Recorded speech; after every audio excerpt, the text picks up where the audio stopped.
పోసాని కృష్ణమురళి మళ్లీ అరెస్ట్ అయ్యారు. మరో కేసులో పీటీ వారెంట్పై కర్నూలు నుండి గుంటూరుకు సిఐడి పోలీసులు ఆయన్ని తీసుకెళ్లారు. గుంటూరు జిల్లా కోర్టులో పోసానిని హాజరుపరచనున్నారు. ముందుగా జైలు నుండే వర్చువల్గా ప్రవేశపెట్టాలని పోలీసులు భావించారు. అయితే ఫిజికల్గా హాజరుపరచాలని కోర్టు చెప్పడంతో గుంటూరుకు పోలీసులు తీసుకెళ్లారు. మరోవైపు బోరుగడ్డ అనిల్ కుమార్ను గుంటూరు కోర్టులో హాజరుపరిచారు. పీటీ వారెంట్పై గుంటూరు కోర్టులో బోరుగడ్డను పట్టాభిపురం పోలీసులు హాజరుపరిచారు. పాస్టర్ను బెదిరించిన కేసులో పట్టాభిపురం పిఎస్లో బోరుగడ్డపై కేసు నమోదైంది. దీనిపై ఎక్స్క్లూజివ్ ఫీల్డ్ రిపోర్ట్ రవికృష్ణ అందిస్తారు. రవికృష్ణ.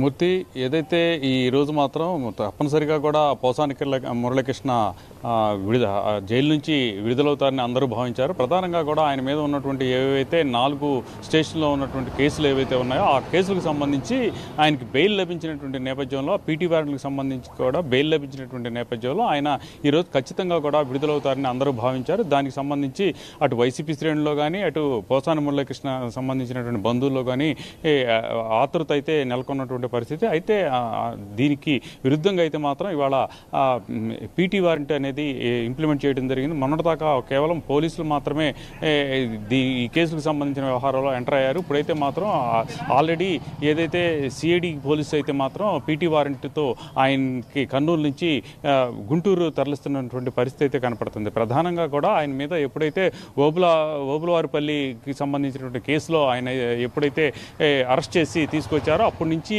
తర్వాత నసరాపేటకి సంబంధించి నసరాపేట కోర్టులో కూడా ఆయన ప్రవేశపెట్టడం జరిగింది. అక్కడ కూడా ఆయనకు 10 రోజులు రిమాండ్ విధించారు. ఆ తర్వాత అక్కడి నుంచి పీటీ వారెంట్ మీద తిరిగి విజయవాడ కోర్టుకి తీసుకురావడం, విజయవాడ కోర్టులో కూడా మరో 10 రోజులు రిమాండ్ విధించడం, ఆ తర్వాత ఈ ఆదోనికి సంబంధించినటువంటి కేసుకు సంబంధించిన వ్యవహారంలో కూడా ఆయనకి నిన్నైతే బెయిల్ లభించింది. మొత్తం 4 కేసులకి సంబంధించి బెయిల్ లభించినటువంటి నేపథ్యంలో ఆయన అయితే అరెస్ట్ అవుతారని అందరూ అరెస్ట్ నుంచి తప్పుకుంటారు. అదేవిధంగా కూడా రిమాండ్ నుంచి తప్పుకుంటారు. ప్రజెంట్ అయితే మాత్రం ఆయన విడుదలవుతారని అందరూ కూడా భావించినటువంటి పరిస్థితి. అయితే మాత్రం ఈరోజు సిఐడి పోలీస్ మాత్రం ఆయన్ని తమకు ఈ అప్పచెప్పాలని చెప్పి కర్నూలు వెళ్ళటం, కర్నూలుకి సంబంధించి పీటీ వారెంట్ అయితే ఇచ్చినటువంటి నేపథ్యంలో కర్నూలు నుంచి ఇప్పుడైతే ఆయన తరలిస్తున్నారు. మరికొద్దిసేపట్లో అంటే 1 గంట లేదా 2 గంటల్లో ఆయనైతే మాత్రం గుంటూరుకి సంబంధించినటువంటి కోర్టులో ఆయన్ని ప్రవేశపెట్టేటువంటి అవకాశం అయితే ఉంటుంది. మరో ప్రక్క చూసుకున్నట్లయితే మాత్రం ఎవరైతే బోరుగడ్డ అనిల్, రౌడీ షీటర్ బోరుగడ్డ అనిల్ ఉన్నారో ఆయన ఈరోజు ఉదయం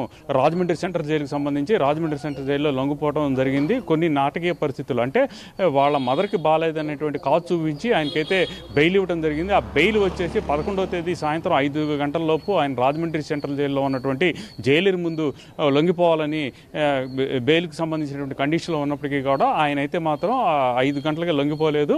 ఆయన అబ్స్టాండ్స్లో ఉన్నారని అందరూ కూడా భావించినటువంటి నేపథ్యం.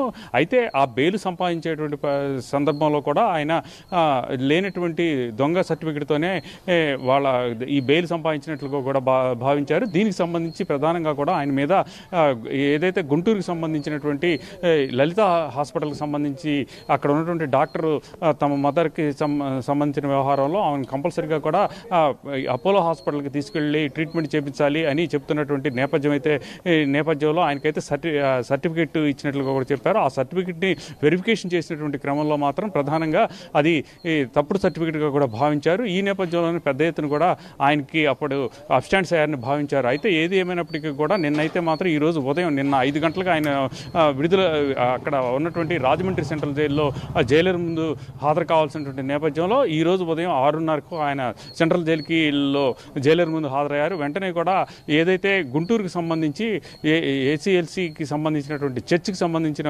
విషయంలో అక్కడ ఉన్నటువంటి పాస్టర్ని ఆ చర్చి ఆస్తులకు సంబంధించిన విషయంలో ఆ చర్చి పాస్టర్ని అయితే బెదిరించాడు. ఆ బెదిరించినటువంటి నేపథ్యం, దానికి తోడు కత్తితో బెదిరించడం, ఆయన్ని హత్య చేసేందుకు ప్రయత్నించాడు అని చెప్పి అక్కడ ఉన్నటువంటి పాస్టర్ ఈ ఫిర్యాదు అయితే ఇచ్చిన నేపథ్యం. దానికి సంబంధించిన కేసుకు సంబంధించిన వ్యవహారంలో అయితే మాత్రం ఆయన్నైతే అక్కడ అరెస్ట్ చేయడం జరిగింది. అరెస్ట్ చేసి 1 గంట క్రితం అయితే మాత్రం గుంటూరు కోర్టుకి తరలించడం జరిగింది. గుంటూరు కోర్టులో ప్రజెంట్ అయితే మాత్రం ఆయనకి సంబంధించినటువంటి వాదనలు అయితే జరుగుతున్నటువంటి పరిస్థితి అయితే కనపడుతుంది. ఏది ఏమైనప్పటికీ కూడా ఈరోజు సిఐడికి సంబంధించి పీటీ వారెంట్తో పోసాని మురళీకృష్ణ గుంటూరు కోర్టుకు వస్తున్నారు. అదేవిధంగా కూడా ఇక్కడ ఉన్నటువంటి ఒక చర్చి ఫాదర్ని బెదిరించిన కేసుల్లో ఎవరైతే ఈ బోరగడ్డ అనిల్ కూడా వస్తున్నటువంటి పరిస్థితి కనపడుతుంది.